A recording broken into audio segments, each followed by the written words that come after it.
Pinapunta ako dito ng asawa mo. Laro dyan sa bucket list mo.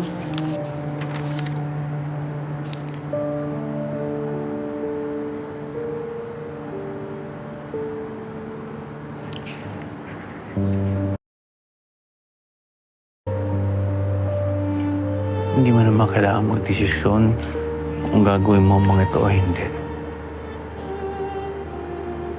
Naintindihan ko.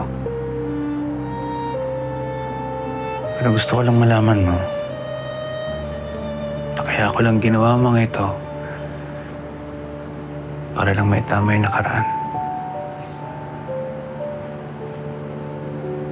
Kung mapapatawad mo ako, bonus na lang yun.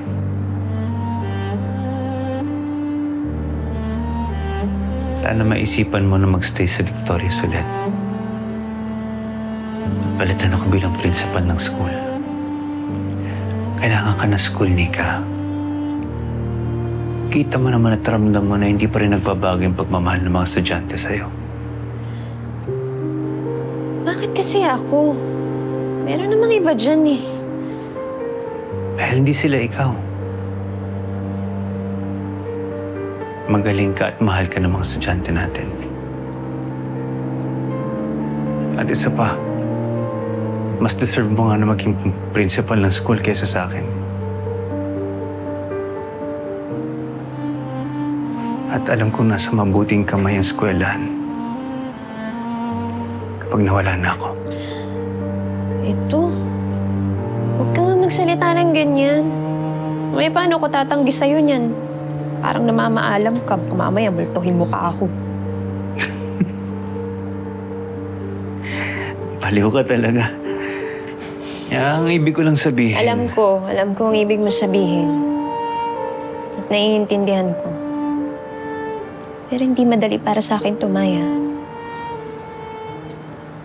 Iba na yung buhay natin ngayon. Sa buhay natin noong. Kaya sana maintindihan mo rin ako kung bakit hindi ko maibibigay sa'yo yung oo ko.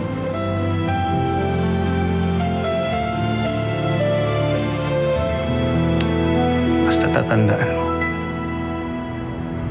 Kahit anong mangyari, may babalikan ka dito sa Victorias.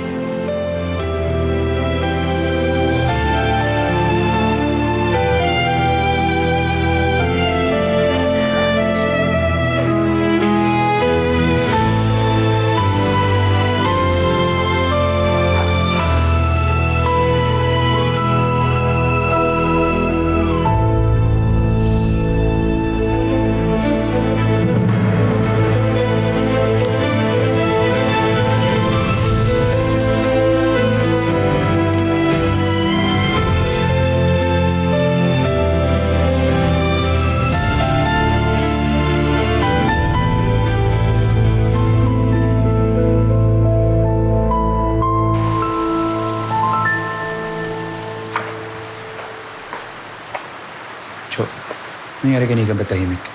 Punta dun sa bahay ng ex niya. Oh, Tapos nag-usap sila, tapos pasabi. ganun.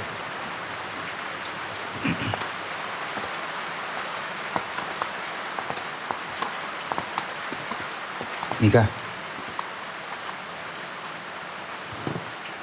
Uy, Nika. Sid, huwag ngayon, please. Ano ba problema? Gusto mo bang pag-usapan? Baka makatulong kami ni Cho. Oo nga. Para kahit paano, gumana naman yung pakiramdam. Hmm.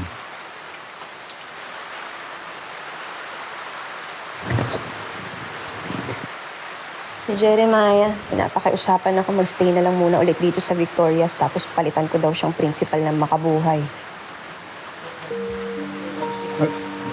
Ano sabi mo? Sabi ko, hindi ko alam. Pag-iisipan ko pa. Pero, Pero, magiging honest ako. Aaminin ko, parang gusto ko. Parang gusto ko rin magstay dito, tsaka maging principal. Kasi, iniisip ko, parang doon na rin naman talaga dapat ako papunta kung di nang nangyari to eh. So iiwan mo kami? Akala ko ba pamilya tayo dito? Hindi naman sa ganon, Sid. Yun na nga kaya nga nahihirapan ako mag-decide eh. Kasi syempre, pamilya ko kayo. Masaya ako sa inyo. Ayaw ko kayong iwan. Pero kasi naisip ko, baka kaya ako bumalik dito para mabigyan ko ng second chance yung pangarap ko. Para ba talaga sa pangarap mo? O para doon sa lalaking yun? Uy, Sid! Ano yung sinasabi mo? Hindi mo ako naiintindihan eh. Naiintindihan kita, Nika. Naiintindihan ko na nag-aalangan ka kung tatanggapin mo o hindi. Pero hindi mo kasi nare-realize eh, ha? Nagginugulo niyang Jeremiah na yan, yung utak mo. Nagpapadala ka dyan sa mga pa-cute-cute niya eh. Nika naman. Ano ka ba? Niloko ka na nga. Magpapakatanga ka ulit. Ano sabi mo? Bawiin mo yung sinabi mo. Tama naman ako, di ba? Tama naman ako, di ba?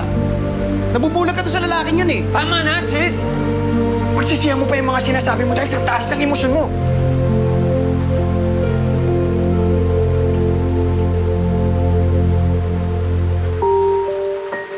Sid!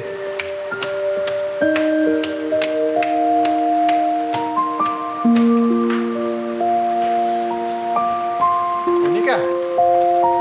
Papunta!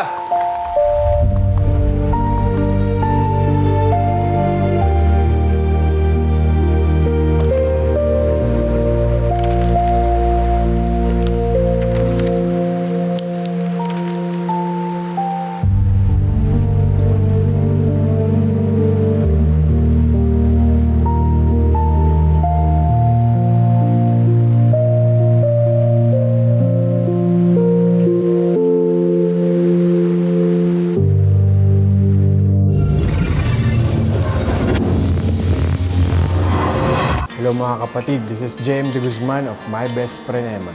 Best friend, huwag ka na muna aalis. May kasunod pa to. Click mo na to and subscribe to TV5 YouTube channel.